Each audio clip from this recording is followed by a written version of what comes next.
अगर आपने कभी मार्केट या किसी मोमो स्टॉल पर मोमोज खाए हैं तो आपने एक चीज़ ज़रूर नोटिस की होगी। कुछ मोमोज बिल्कुल नॉर्मल दिखाई देते हैं, जबकि कुछ मोमोज बहुत ज़्यादा सफ़ेद, स्मूथ और चमकदार दिखाई देते हैं।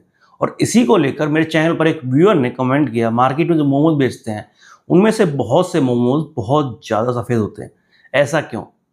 तो आज की वीडियो में हम इसी सवाल को डिटेल में समझेंगे। क्या इसका कारण सिर्फ मैदा है? क्या मैदा लगाने के तरीके से मोमोज सफ़ेद हो सकते हैं?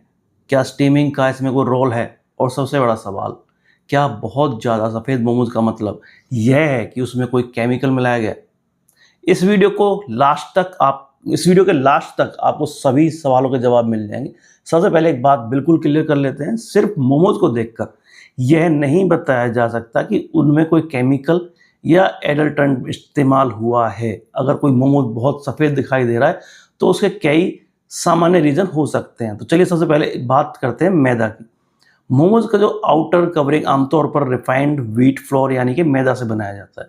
मैदा की क्वालिटी, प्रोसेसिंग और उसका कलर अलग अलग हो सकता है। कुछ फ्लोर नेचुरली बहुत ज़्यादा ब्राइट और वाइट दिखाई देते हैं, जबकि कुछ का रंग थोड़ा क्रीम या ऑफ वाइट हो सकता है। इसलिए अगर दो वेंडर्स अलग अलग मैदा इस्तेमाल कर रहे हैं तो उनके मोमोज के कलर में डिफरेंस आना बिल्कुल पॉसिबल है, लेकिन सिर्फ मैदा ही पूरी कहानी नहीं है।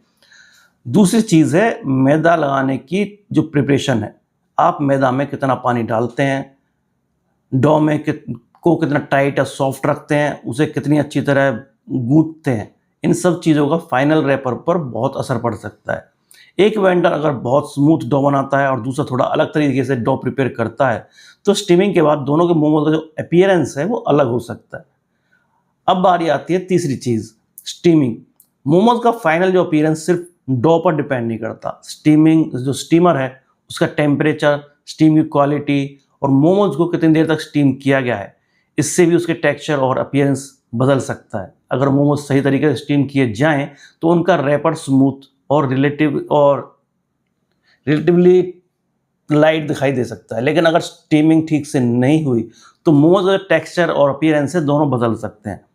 अब एक और इंटरेस्टिंग फैक्टर है, मोमोज का रैपर कितना पतला बनाया गया है। मान लीजिए एक वेंडर ने बहुत थिन रैपर बनाया है और दूसरे ने थोड़ा थिक। स्टीम होने के बाद दोनों का जो अपीयरेंस है वो अलग हो सकता है। थिन, स्मूथ और इवनली रोल्ड रैपर कई बार ज़्यादा क्लीन और वाइट दिखाई देता है। अब बात करते हैं उस सवाल की जिसके बारे में सबसे ज़्यादा कन्फ्यूज़न है, क्या मोमोज को ज़्यादा सफ़ेद बनाने के लिए कोई केमिकल मिलाया जाता है? इंटरनेट और सोशल मीडिया पर आपको कई तरह के क्लेम्स मिल जाएंगे, लेकिन यहाँ हमें थोड़ा केयरफुल रहना चाहिए। किसी पर्टिकुलर वेंडर के मोमोज को देखकर यह कहना कि उसमें केमिकल मिलाया गया है सही नहीं है, क्योंकि वाइट कलर के कई नॉर्मल रीज़न हो सकते हैं। अगर किसी फूड प्रोडक्ट में कोई प्रोहाइबिटेड या अनसेफ सब्सटेंस इस्तेमाल किया गया है तो उसका पता सिर्फ कलर देखकर नहीं लगाया जा सकता। उसके लिए प्रॉपर फूड टेस्टिंग की ज़रूरत पड़ सकती है। इसलिए अगर आपको मार्केट में बहुत सफ़ेद मोमोज दिखाई देते हैं तो सिर्फ देखकर पैनिक करने की ज़रूरत नहीं है, लेकिन इसका मतलब यह भी नहीं है कि फूड सेफ्टी को इग्नोर कर देना चाहिए। अगर आप खुद मोमोज का बिजनेस करते हैं तो सबसे इम्पॉर्टेंट चीज़ है आप कौन सा फ्लावर इस्तेमाल कर रहे हैं और वह फूड ग्रेड और रिलायबल सोर्सेज से है या नहीं। सिर्फ इसलिए कोई अननोन इंग्रेडिएंट्स इस्तेमाल मत कीजिए कि उससे मोमोज ज़्यादा वाइट दिखाई देंगे। आपका जो उद्देश्य है वो ये होना चाहिए, safe food plus consistent quality plus good taste, क्योंकि कस्टमर सिर्फ मोमोज का कलर देखकर वापस नहीं आएगा, वह उसका टेस्ट, टेक्सचर, चटनी और साफ़ सफाई और ओवरऑल एक्सपीरियंस देखकर वापस आएगा। अब अगर आप मोमोज वेंडर हैं और चाहते हैं कि आपके मोमोज का रैपर अच्छा, स्मूथ और कंसिस्टेंट बने तो कुछ बेसिक्स चीज़ों पर ध्यान दीजिए। पहली चीज़, एक कंसिस्टेंट फ्लोर इस्तेमाल करो। हर दिन अलग अलग क्वालिटी का मैदा इस्तेमाल करेंगे तो जो डो है और फाइनल प्रोडक्ट में डिफरेंस आ सकता है। दूसरी चीज़ है, डो की कंसिस्टेंसी मेंटेन करें। एक दिन बहुत सॉफ्ट और दूसरे दिन थोड़ा हार्ड डो रहेगा तो रैपर का जो रिजल्ट है वो भी बदल सकता है। तीसरी चीज़ है, मोमोज की थिकनेस स्टैंडर्ड रखें। अगर आपका एक मोमोज बहुत मोटा और दूसरा बहुत पतला है तो कुकिंग भी अनइवन हो सकती है और कस्टमर एक्सपीरियंस भी ख़राब हो सकता है। चौथी चीज़, स्टीमिंग टाइम, उसको स्टैंडर्ड करें। अगर बैच में अलग अलग स्टीमिंग टाइम रखने से प्रोडक्ट की कंसिस्टेंसी ख़राब हो सकती है और पांचवी और सबसे इम्पोर्टेंट चीज़ है हाइजीन। अगर आप स्ट्रीट फूड बिजनेस करते हैं तो कस्टमर के सामने सबसे बड़ा ट्रस्ट फैक्टर सिर्फ वाइट मोमोज नहीं है, आपका प्रिपरेशन एरिया कितना साफ है, आप जो इंग्रेडिएंट्स कैसे स्टोर करते हैं, आप हाथ और यूटेंसिल्स कैसे क्लीन करते हैं, चटनी कैसे रखते हैं, फूड को कॉन्डेमेंशन से कैसे बचाते हैं, ये सारी चीज़ें ज़्यादा इम्पोर्टेंट है। अब एक और सवाल, क्या ज़्यादा सफ़ेद मोमोज ज़्यादा अच्छे होते हैं?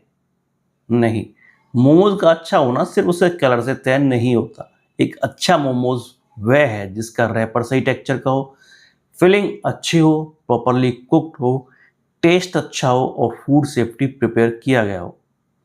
अगर मोमोज थोड़ा ऑफ वाइट है लेकिन टेस्ट और क्वालिटी अच्छी है तो सिर्फ कलर देखकर उसे ख़राब नहीं कह सकते। इसी तरह बहुत सफ़ेद मोमोज देखकर उसे ऑटोमेटिकली बेस्ट क्वालिटी भी नहीं कहा जा सकता। तो अगर आपको मार्केट में बहुत वाइट मोमोज दिखाई दें तो सबसे पहले यह समझिए कि उसके पीछे फ्लोर की क्वालिटी, डो प्रिपरेशन, थिकनेस और स्टीमिंग जैसे कई फैक्टर्स हो सकते हैं और बिना एविडेंस किसी वेंडर पर केमिकल या एडल्ट्रेशन का आरोप लगाना सही नहीं है। अगर आप मोमोज का बिजनेस करते हैं तो मेरा सुझाव तो यही होगा, कलर के पीछे भागने की बजाय कंसिस्टेंसी और फूड सेफ्टी के पीछे भागिए। कस्टमर को ऐसा प्रोडक्ट दीजिए जो हर दिन लगभग सेम टेस्ट, सेम साइज और सेम क्वालिटी का हो, क्योंकि बिजनेस में एक बार कस्टमर को अट्रैक्ट करना आसान हो सकता है लेकिन उसे दोबारा वापस लाना असली काम है। और अगर आप मोमोज बिजनेस शुरू करने की सोच रहे हैं तो सिर्फ रेसिपी सीखना काफ़ी नहीं है, आपको costing, raw material, equipment, pricing, location, wastage और कस्टमर डिमांड, इन सब चीज़ों को समझना होगा। मैंने इसी चैनल पर 10,000 रुपये में मोमो स्टॉल कैसे शुरू करें इस टॉपिक पर भी पूरी वीडियो बनाई है। और अगर आप चाहते हैं कि अगली वीडियो में मैं आपको प्रैक्टिकली बताऊं कि 1 किलो मैदा से लगभग कितने मोमोज बनाए जा सकते हैं और एक मोमोज की एक्चुअल कॉस्टिंग कैसे निकालें, तो कमेंट में लिखिए कॉस्टिंग। और अगर आपके पास मोमोज या फूड बिजनेस से जुड़ा कोई सवाल है तो कमेंट में ज़रूर पूछिए, क्योंकि हो सकता है आपका सवाल ही हमारी अगली वीडियो का टॉपिक बन जाए। मोमोज सिर्फ एक रेसिपी नहीं है, अगर सही तरीके से किया जाए तो यह एक बिजनेस भी हो सकता है। तो उम्मीद करता हूं दोस्तों कि आपका ये जो डाउट था वाइट मोमोज का, वो इस वीडियो में क्लियर हो गया होगा। और उम्मीद करता हूं कि अगर आप फूड बिजनेस को रन कर रहे हैं तो वाइट मोमोज पीछे भागने की जगह अपनी क्वालिटी पर ध्यान दें, वही बेस्ट है। उसके अलावा कस्टमर को रोकने का कोई भी तरीका नहीं है। तो बाकी और भी कोई सवाल है दिमाग में तो नीचे कमेंट करके आप पूछ सकते हैं। मिलते हैं नेक्स्ट वीडियो में, तब तक के लिए बाय बाय, थैंक यू।